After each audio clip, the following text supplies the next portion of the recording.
voilà donc notre premier rendez-vous citoyen à travers une conférence de presse que nous aurons l'occasion de renouveler, je l'espère, chaque semaine avec le Weasel News qui nous accompagne. Alors le but de cette conférence, c'est évidemment de faire un point sur la situation à Los Santos, sur les nouveautés que le gouvernement apporte tous les jours pour vous. Déjà, faire un point sur les décrets récemment sortis depuis la nouvelle prise de poste pour ce mandat. Vous savez qu'il a été renouvelé en ce début de mois de mars. D'abord, une première mesure qui a été appliquée, c'est le droit à la manifestation légale et encadrée. Je veux dire par là que nos citoyens ont parfois des revendications et ce décret permettra évidemment d'encadrer ces revendications-là dans la rue librement quand elles seront déclarées au gouvernement au préalable. C'est évidemment un besoin important pour les citoyens de s'exprimer, mais aussi un moyen plus sécurisé de pouvoir débattre en société, ce qui me paraît tout à fait utile aujourd'hui. De plus, vous le savez, et dans un temps beaucoup plus grave, nous avons connu beaucoup de problèmes d'insécurité du côté des citoyens qui sont les EMS, vous savez, dans les hôpitaux, dans les rues, où les EMS interviennent, ils sont parfois violentés, brusqués, et tout ça, il faut que ça cesse. Alors, le gouvernement est également intervenu, nous avons posté un décret qui encadre ces violences, qui en tout cas, je l'espère, se montrera utile et bénéfique pour que ces violences cessent une bonne fois pour toutes. Une mesure concrète qu'a pris le gouvernement, c'est simplement de subventionner la Meriwether pour assurer une sécurité dans les hôpitaux et également demander un renforcement des interventions du LSPD auprès des EMS quand il y a besoin, nécessité d'aide. Vous savez que nos EMS sont là tous les jours pour les citoyens, pour les sauver, pour les encadrer aussi dans leur sécurité en fait de vie pour chacun et chacune. Je pense que c'est important aujourd'hui de se sentir tranquille et bien pris en charge dans les hôpitaux. Et ça, je crois que c'est important pour tout le monde. Alors, à tout ça, je demande évidemment que tous les citoyens qui sont amenés à violenter nos EMS se montrent respectueux, sinon ils seront sanctionnés très sévèrement. Voilà pour faire clair sur ce point de vue-là. De plus, maintenant, je crois qu'on peut parler d'une violence qui est connue également sur les réseaux sociaux. Vous savez, nous sommes en 2026, l'ère des réseaux est bien connue, l'ère de la violence et évidemment du trafic sur les réseaux se fait de plus en plus fort. Nous avons donc besoin d'encadrer de nouveau les réseaux sociaux. Et pour cela, j'ai fait appel évidemment au LSPD, à notre ministre de l'Intérieur à ma gauche. Je pense que la cybersécurité doit être menée en partie avec nos agences. C'est pour cela que le décret que nous avons posté permet justement d'encadrer toutes ces mesures-là de prévention, d'assurer aussi une sécurité sur les réseaux, de faire des enquêtes qui peuvent être amenées à des détournements justement de fonds, des détournements aussi de trafic de drogue qu'on connaît, qui sont de plus en plus fréquents. Il faut qu'on puisse cesser tout cela à travers les réseaux et c'est pour cela que nous avons mis en place une brigade, en tout cas une formation qui permettra à nos agents LSPD de pouvoir intervenir sur ces domaines-là qui sont évidemment à l'ère d'aujourd'hui les plus importants et qui représentent une menace concrète pour la sécurité de toutes et tous. Maintenant, après avoir parlé des décrets, je pense qu'il faut également en venir à une transparence que le gouvernement, mon gouvernement vous a promis, c'est-à-dire s'expliquer clairement sur les dépenses principales du gouvernement. Je crois que c'est ce qui est attendu par beaucoup de citoyens et c'est pour ça que je vais en parler. D'abord, je veux dire que nous sommes un soutien important pour nos institutions, par exemple pour, encore une fois, nos hôpitaux.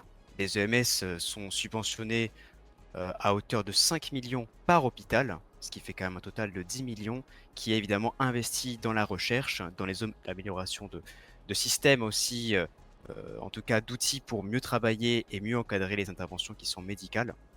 Voilà déjà une bonne partie des dépenses du gouvernement. Ensuite, je veux parler des commerces locaux.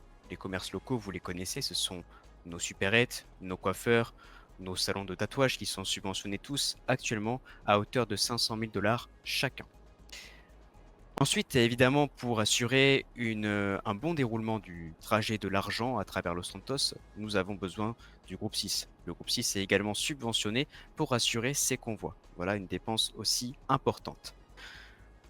Pour la suite, et j'en ai déjà parlé, j'ai expliqué qu'il fallait évidemment remettre en place une sécurité forte dans les hôpitaux. C'est pour cela que nous avons besoin de subventionner le Merryweather à hauteur de 2 500 000 $. Je pense qu'ils font actuellement un très bon travail et qu'ils feront à l'avenir aussi du très bon travail, en tout cas pour remédier à l'insécurité des hôpitaux qui est grandissante. Je pense qu'ils sont très dissuasifs et qui permettront d'assurer de nouveau la stabilité pour nos citoyens dans les hôpitaux et leur prise en charge dans justement ces bâtiments. Enfin, et pour améliorer, je pense, une nécessité qui est le transport, nous avons pris une grande mesure qui est de subventionner le Galaxy Company. Le Galaxy Company, vous savez, une entreprise de transport aérien qui vous permet de faire la liaison entre Los Santos, Cayo Perico et Blaine County. Voilà des trajets qui se font tous les jours avec cette entreprise-là, que je remercie. C'est pour cela que nous les subventionnons chaque semaine pour vous permettre, vous, de pouvoir librement voyager ou vous déplacer de manière beaucoup plus rapide. Enfin, et là nous arrivons à un sujet qui est important puisqu'il s'agit des associations. Nous en avons parlé hier justement avec Madame Morello, ici présente, concernant l'association pour nos agents LSPD, VAP, qui permettra justement d'encadrer un aspect psychologique, la prise en charge des agents qui peut être nécessaire après une intervention difficile. Donc je tiens à la remercier une nouvelle fois pour cette idée qui j'espère se montrera très utile à l'avenir. Ensuite, et pour continuer sur la thématique des associations, je crois que nous devons parler aussi des dossiers que nous pouvons recevoir, des dossiers que les citoyens peuvent créer. De nouveau, je tiens à faire un appel aux dossiers. Je pense que c'est important aujourd'hui de pouvoir se mobiliser pour faire avancer les associations, les mesures, les ambitions que certains ont et ont envie de donner aux autres citoyens en créant des petits groupes. Je pense que tout ça, c'est très important et je tiens à remercier ceux qui ont déjà participé à ce projet. On a reçu des dossiers parlant de sport, notamment à travers une association de boxe que nous avons aujourd'hui officiellement mise en place. On parle aussi d'associations scientifiques, d'associations qui parlent aussi de l'entrepreneuriat. On parle de syndicats peut-être. On peut parler également justement d'améliorer les conditions de travail des patrons, des employés. Tout ça, ça peut être encadré par une association et on en a besoin. Donc je tiens à rappeler que toute demande est utile et n'est pas bête parce qu'elle sera examinée et pourra être mise en place avec nos soins. Pour tout cela, c'est très simple. Ce sont des mesures que le gouvernement a prises. Nous sommes engagés à vous les donner, ces possibilités-là, et nous continuerons à le faire tout au long de ce mandat. Vous savez, comme je l'ai dit au début de cette conférence, ce rendez-vous sera hebdomadaire. Il se fera au moins une fois par semaine, si ce n'est plus. Je tiens évidemment à remercier une nouvelle fois le Weasel News, et je tiens également à remercier toutes les personnes qui sont autour de moi, qui représentent le LSPD, VP, MR, également notre ministre de l'Intérieur et mon vice-gouverneur. Nous avons besoin, vous savez, d'un Los Santos fort, uni.